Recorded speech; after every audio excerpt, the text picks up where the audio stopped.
પશ્ચિમ બંગાળના સંદેશ ખાલી વિસ્તારમાં અનુસૂચિત જાતિ અને અનુસૂચિત જનજાતિના લોકો પર ટીએમસીના નેતા શારજા શેખ અને તેમના લોકો દ્વારા ત્યાંની મહિલાનું શોષણ કરી અત્યાચાર ગુજાર્યો હોવાના આક્ષેપો સાથે અને લોકોની જમીન છીનવી લેવાની ઘટના બાબતે તાપી જનજાતિ સુરક્ષા મંચે જિલ્લા કલેક્ટરને આવેદનપત્ર આપી પીડિત લોકોને યોગ્ય ન્યાય સરકાર અપાવે તેવી માંગ સાથે રાષ્ટ્રપતિને સંબોધી જિલ્લા કલેક્ટરને આવેદનપત્ર આપવામાં આવ્યું। પશ્ચિમ બંગાળના સંદેશ ખાલી વિસ્તારમાં મહિલાઓ પર થયેલ અત્યાચાર અને ત્યાંના લોકોને પીડા આપી જમીન છીનવી લેનાર ટીએમસીના નેતા આરોપી શારજહાં શેખ અને તેના લોકો સામે સરકાર કડકમાં કડક કાર્યવાહી કરે તેવી માંગ સાથે સમગ્ર રાજ્યમાં જનજાતિ સુરક્ષા મંચ દ્વારા આવેદન આપવામાં આવ્યું। પીડિતોને ઝડપી ન્યાય મળે તેવી માંગ કરવામાં આવી રહી છે। ત્યારે તાપી જિલ્લાના વડા મથક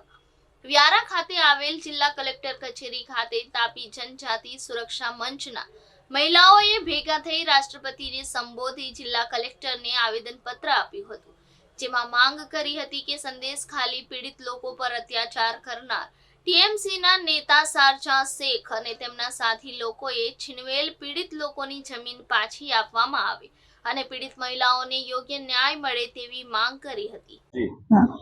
जनजाति सुरक्षा मंच हेठळ आ कार्यक्रम अमे तापी जिल्लाना वती आ कार्यक्रम करी रह्या छे। पश्चिम बंगाळमां संदेशखाली गाम छे ए बांग्लादेश अने पश्चिम बंगाळना सरहद पर छे,